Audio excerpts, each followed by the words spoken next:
Are you feeling lost? Well, you've come to the right place. Welcome to Lostish, where we, Rose Chachko, and Emanuela Kathaptakis, share what it's really like navigating your 20s. we're two semi-lost girls figuring out careers, relationships, wellness, purpose, and everything in between. Each week, we dive into the highs, the lows, and lessons of chasing your dreams, finding happiness, and learning to embrace the uncertainty. We're not here to pretend like we've got it all together. We're simply just figuring it out with you. Episode 6. Hello, guys, and welcome back To the Lostish podcast. We are very happy to be back week by week. Episodes come out every Sunday, by the way. Every Sunday. Usually, I think we upload them in the morning, don't we? Yeah, we try to. We try to. But Sometimes definitely on Sundays. don't. That's our aim. That's our aim. So We've been stay doing tuned good for so Sundays. Yeah, absolutely. So today's episode, we're actually going to talk about something that we're both very excited about and very passionate about. How traveling has changed our perspective on life, I guess, and just all the little nitty gritty stuff that comes with traveling, and basically, And why you should do it, while you can, and while you're gonna young. take multiple perspectives on this, kind of explain our experiences and how it opened our mind to a lot of things, and how it doesn't need to be done expensive, and how it's really something that deserves to be done when you're young. Solo traveling as well, I think we will cover that too, because a lot of people are like, okay, I want to travel, but I don't really know who I want to go with, or I think I want to go myself and meet people, but I'm too scared, you know. So I think we'll touch on that as well. And the reason why we want to talk about why traveling changes your perspective on life is the fact that we actually went traveling together for the first time, and we've mentioned it in previous episodes, but we went volunteering in Fiji. So we were teaching and working in childcare. In February we did this program? It was definitely one of my most memorable trips. Yeah, ever.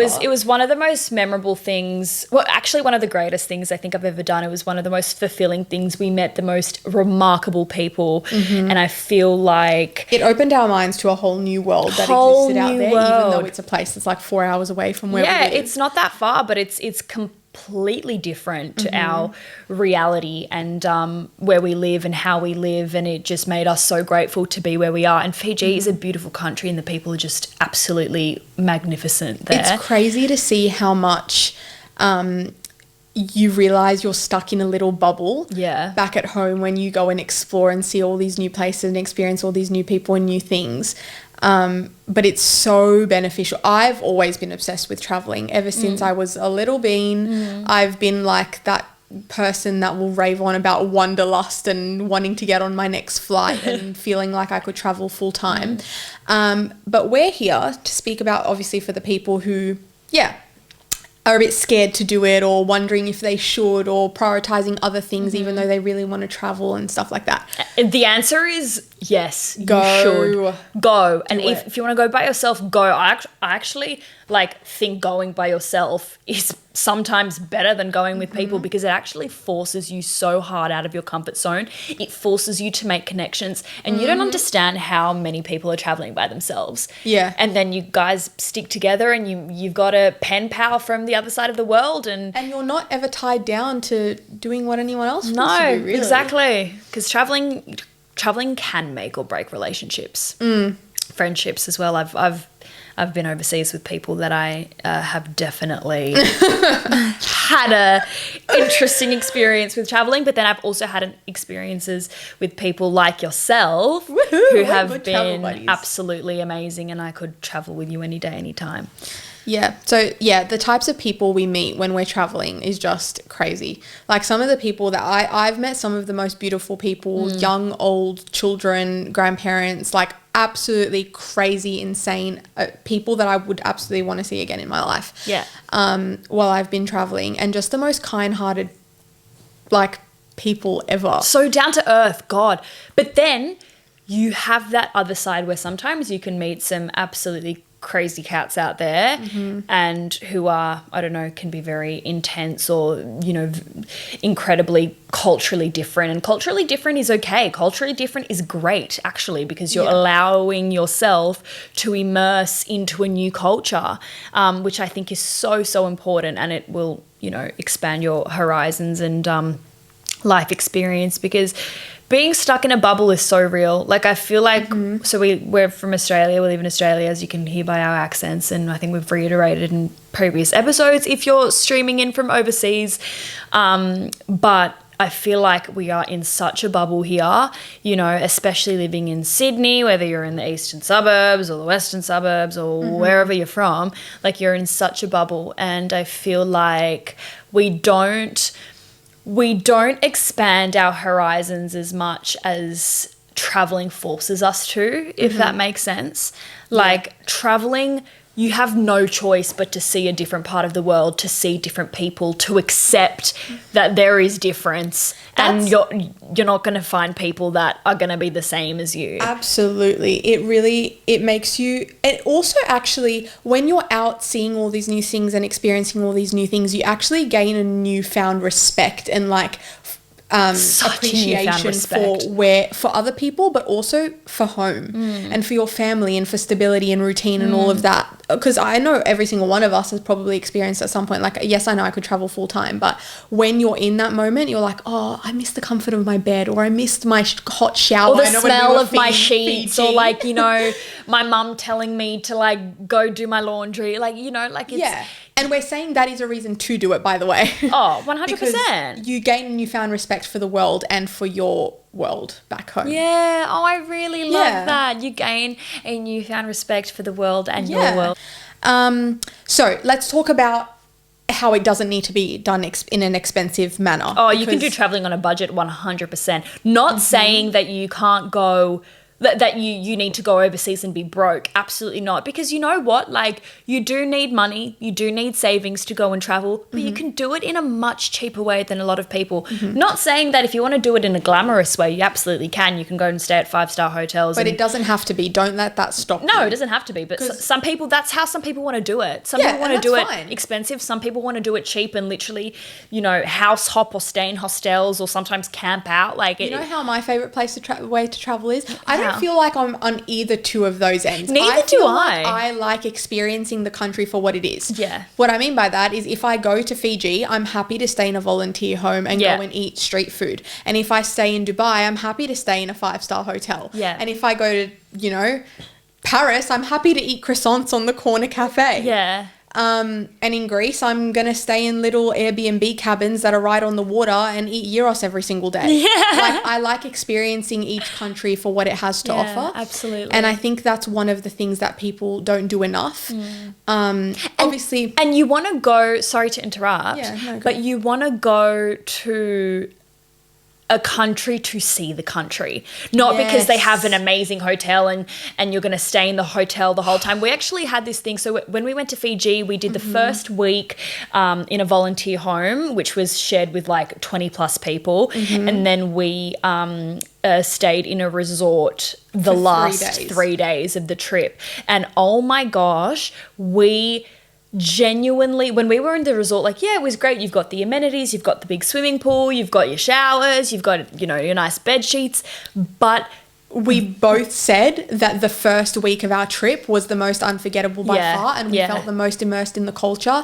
And if we never had the chance to go back to that beautiful country again, that we would feel like we had seen it all. It also just makes you appreciate air conditioning. Oh my God. We were struggling hard because there was no air conditioning, and Fiji is a very, very hot place. Let's just paint the picture. So we were in 38 degrees, humidity, no air conditioning, just a loud fan in our room, sharing on bunk beds that were wobbling with no like borders. So oh my God. We had roughly 2-minute showers that were cold, which was actually refreshing. Really nice. And it wasn't like a shower, it was a tap. Yep. Like it was like a little tap. We had to be worried about geckos and all the mosquito diseases.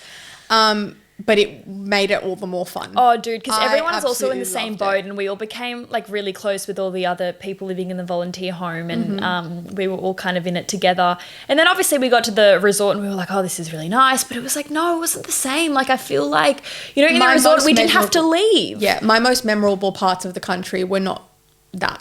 No. It was beautiful. Don't get me wrong. The resort was beautiful. Lovely. But like, it's just funny because every other time we had spoken to someone, because obviously Fiji is a big destination to go to from Australia, they were like, oh yeah, the resorts are mad. There's all these activities you can do there. The food's incredible. The views are incredible.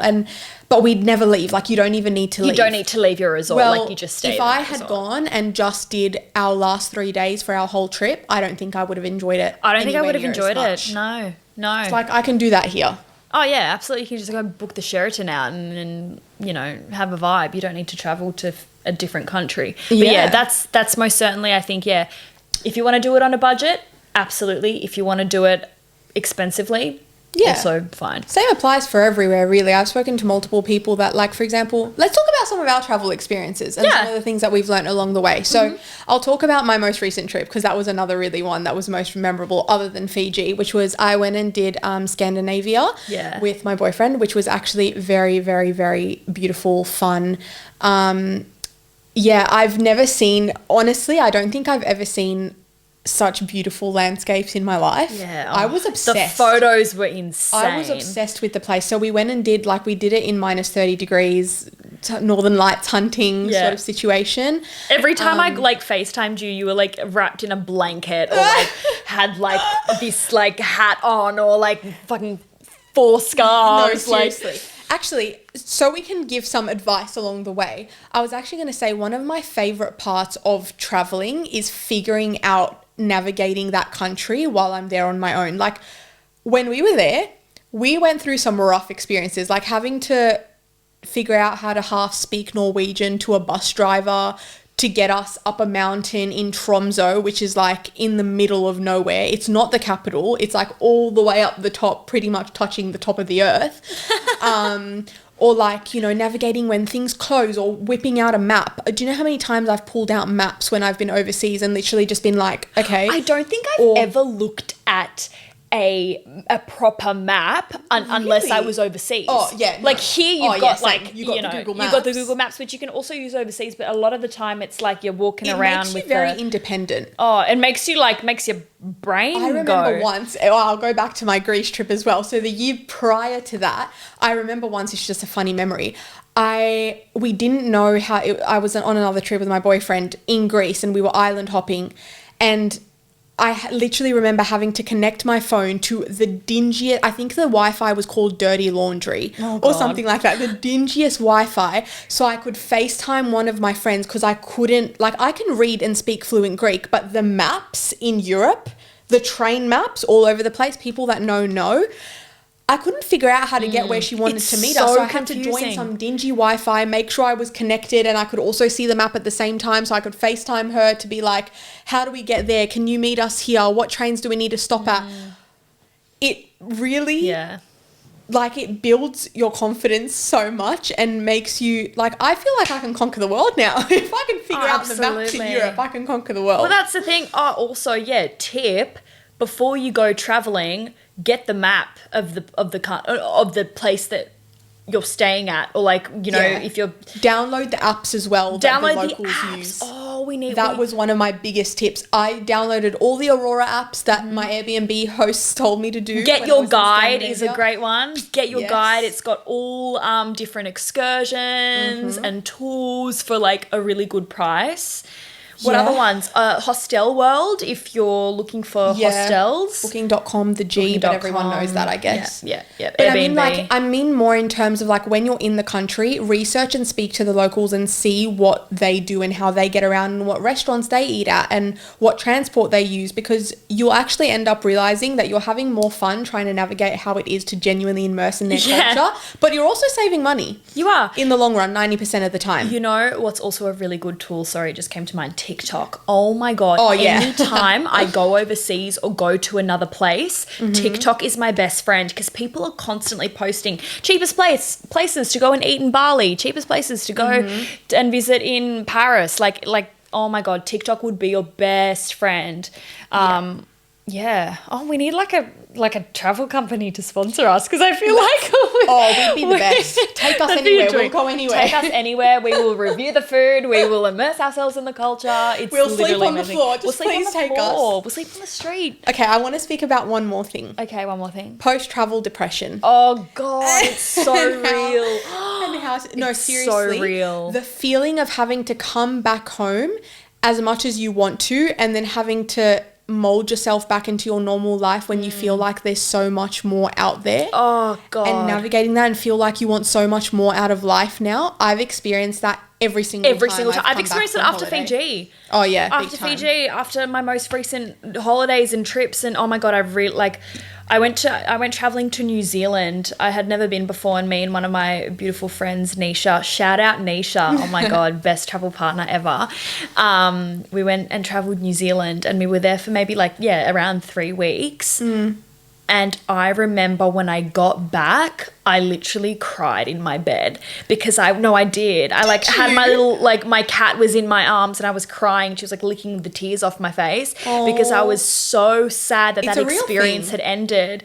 And I don't know why. I think that country just really affected me in a weird way. And it came at a time where I really needed to travel and get out and have new experiences and meet new people. And I had the best time, and same with Fiji. I was so sad after Fiji. We were on FaceTime being we're so depressed. We want to go back. It's crazy because you end up feeling so disconnected.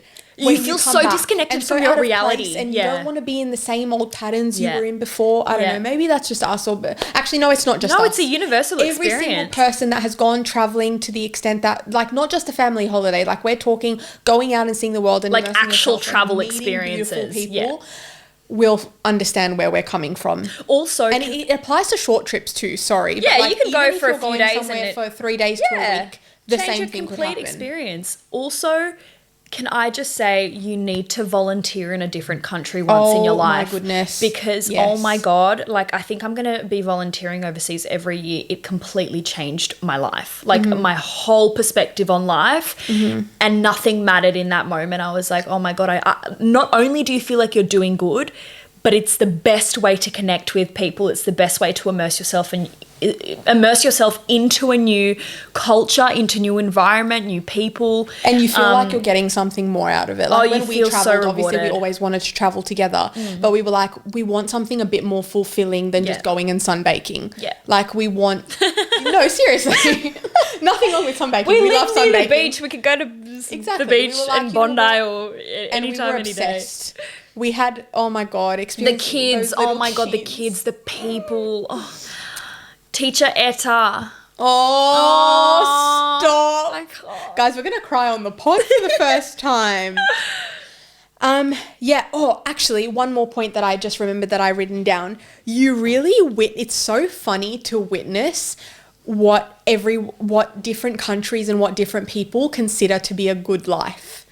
Do you know what I'm trying to say? My Lord, yes. A good life in Sydney, just back home, a good life in Sydney compared to a good life where I used to be living in Dubai, compared to a new life in Greece, for example, that's just the 3 places I've experienced the most, is actually crazy. And then I look at places like what people considered a good life in Scandinavia or in Fiji or in London, I don't know, wherever. It's so shocking to me how some people are so happy with so little. I think Fiji is a perfect example of that. Oh my goodness. People, to have a good life in Fiji. I've never met more beautiful people. You need family and human connection, that's it. You could be living on the street, but as long as you've got your family there and you can have some food and you've got your people, nothing else matters. We visited a village, so that at the school that we were volunteering at, the beautiful teacher Etta took us to her Fijian village and, introduced us to everyone. Yeah. And the village is pretty big. I don't know how many people live in there, maybe 100 or so. Everyone knows everyone. Everyone's feeding each other, bringing cakes, bringing, salads, bringing, they all grow fruit. They're all bringing it to each other. You'll see the kids playing outside together, including everyone. We were there. Everyone was saying, hello, come and join us. Do you want some food? Let me make you some tea. Let me do this. Bulla, bulla. And we literally wanted to come back and get bulla tattooed on us. Yeah, because it was that's how beyond. Much that trip touched our hearts. Human connection, there you go. Mm-hmm. Let's see, is there anything else you think we need to touch on before we wrap up?